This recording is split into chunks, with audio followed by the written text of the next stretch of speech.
When I started out 12 years ago, every bottle of mezcal had a moth larvae in the bottom, a gusano. Now it's the exception rather than the rule. So I've changed that because I don't know any producers that have offered me a worm with their mezcal, you know, or salt or lime. It's like there's salt and lime on every Mexican table. You have soup, you grab some lime and squeeze it. You have a taco, you grab some lime and squeeze it. Salt, it's very polite to stick your finger in a bowl like that, wet it, and take salt, or a pinch and just throw it in your mouth, you know. So people that had a bad tequila or a bad mezcal on the table, shot it down to get past their palate, and then put salt and lime because it was right on the table to get rid of that horrible taste. Well, this stuff isn't horrible. It's incredible. It's so simple. And it has, every different village has the touch, the hand of the maker. It's incredible. There's 7 different things that create flavor in mezcal, okay?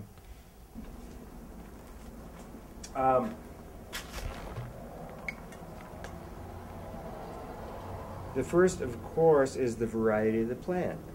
The mezcal changes, its flavor changes by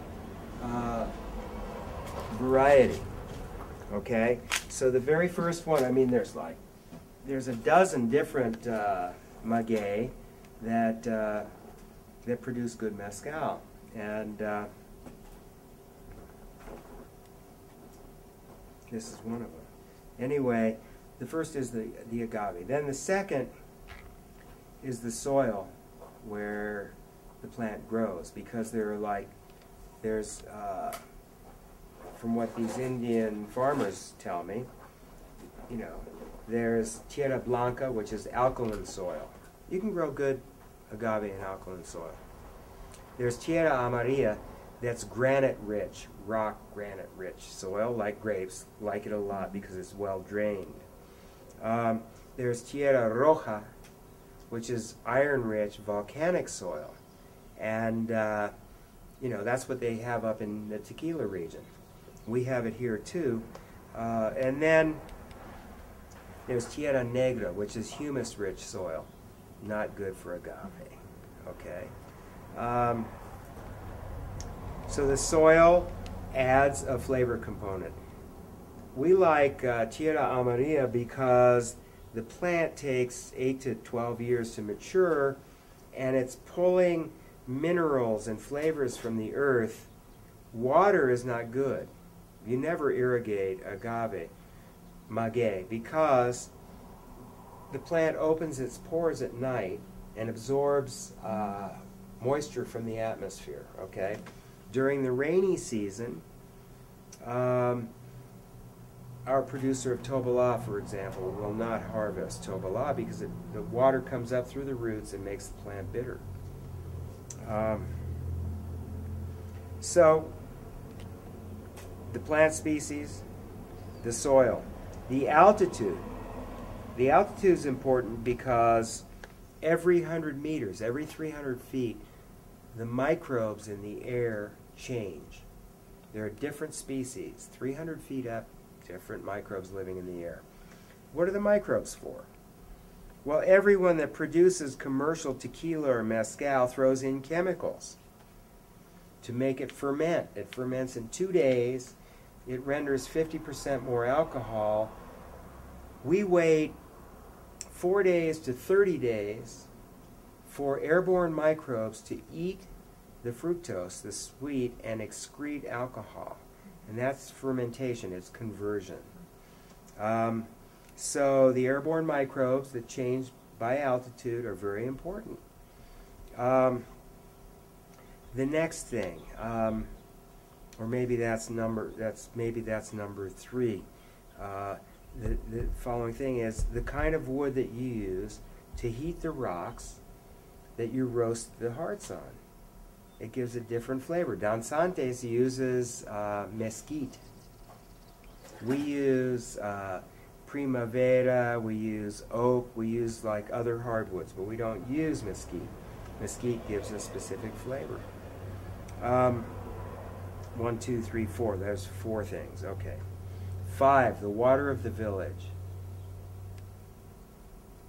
Where does the water come in? After the hearts are ground, all of the fiber, all of the meats, all of the liquids are scooped up and put into outdoor oak fermentation tanks. And for 2 days, their fermentation is going on, and you can put your head against the side of the tank and you can hear it.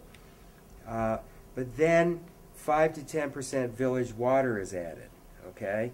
And at that point, and it's stirred, and it's called formulación, formulating. At that point, you've given all these microbes a beautiful medium to reproduce in and to like really go to work. And these bubbles coming up, the carbon dioxide that they excrete, are really strong. And then after 2 more days, the ferment is patted down, and it's like a lunar surface with little tiny holes with as we've seen, with the gas escaping.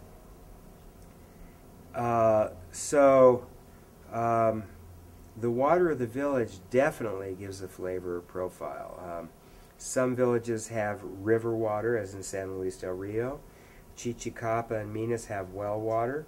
Santo Domingo, Alvarado, and our Tobala have Menanchal spring water, where it just comes gushing out of the side of a mountain. So the water component absolutely has a flavor effect.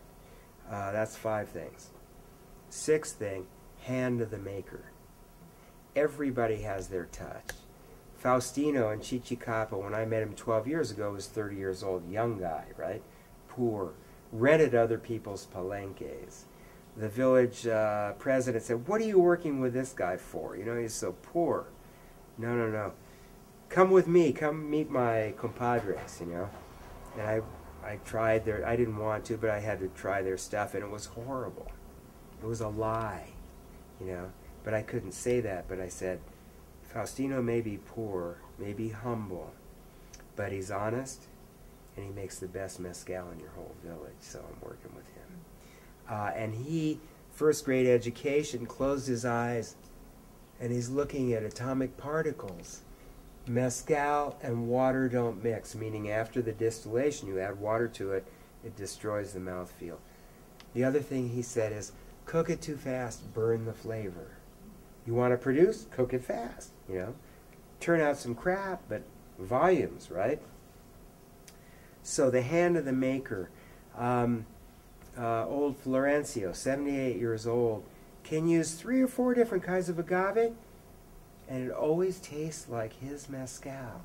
Other people use a different agave, has a different flavor. That guy has so much control and understanding. He says mezcal is really delicate. If a guy comes back from lunch and he's washed his hands with a perfumed soap, he sends him home. No, no, no, no, no, no. He doesn't want that perfume to get into his mezcal, you know. He says it's very delicate, and it's really true. So he has that ultimate knowledge and control of 58 years of making mezcal, and his flavor profile never changes, right? Everyone else's village, from batch to batch, tastes greener. Where'd that apple come from? Where's that limon, you know? Where's that citrus flavor coming from? But blindfolded, you can tell which village these mezcal came from and which maker they came from. So that's 6 things, okay? The final thing, what's the final thing? The final flavor component is time, time, time, time. These things are made really slow. We're discovering this new movement called slow food. These guys have been doing it slow for 500 years. And any step of the way, I mean, I'm tempted sometimes to go, oh, if you just did this, it'd, you know. Then I go, no, no, no, no, no, no, no. You can't do that. You know, you cannot put your hand in there. These guys are masters. You're bringing their flavor to the world, you know. And every step that you speed it up, you lose flavor. These things are so full of flavor because they're slow. You know, so slow food, I don't know, Gary Nabhan, ethnobotanist, head of Slow Food of Arizona, got 4 bottles from me for all the directors worldwide for a meeting of like the world directors of slow food for them to taste, you know. But they haven't recognized us or invited us anywhere, you know. Just this one guy, Gary Nabhan, you know, it's like presented our stuff, you know. So time is one of the most important factors in a good mezcal.